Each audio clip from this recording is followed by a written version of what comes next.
Une étude de Daniel 9, 24-27 est nécessaire pour comprendre le dessein et la chronologie de la tribulation. Ce passage parle de 70 semaines déclarées contre ton peuple, le peuple de Daniel et le peuple juif, à la nation d'Israël.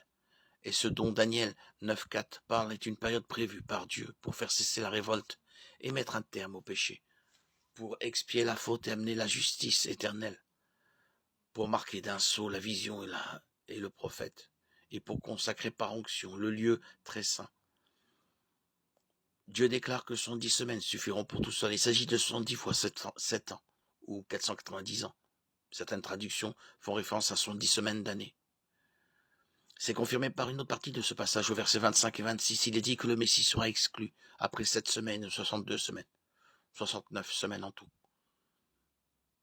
Après le décret pour la reconstruction de Jérusalem, autrement dit, après le décret de reconstruction de Jérusalem. Les historiens bibliques confirment que 483 ans se sont effectivement écoulés entre le décret de reconstruction de Jérusalem et la crucifixion de Jésus.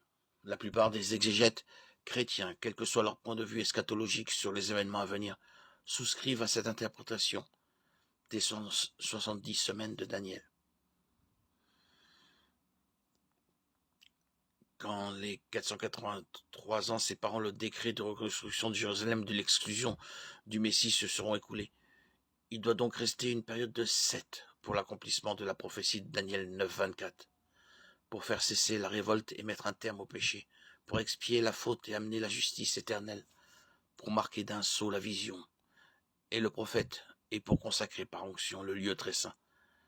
Cette dernière période de 7 ans est celle de la tribulation, un temps pendant lequel Dieu finira de juger Israël pour ses péchés.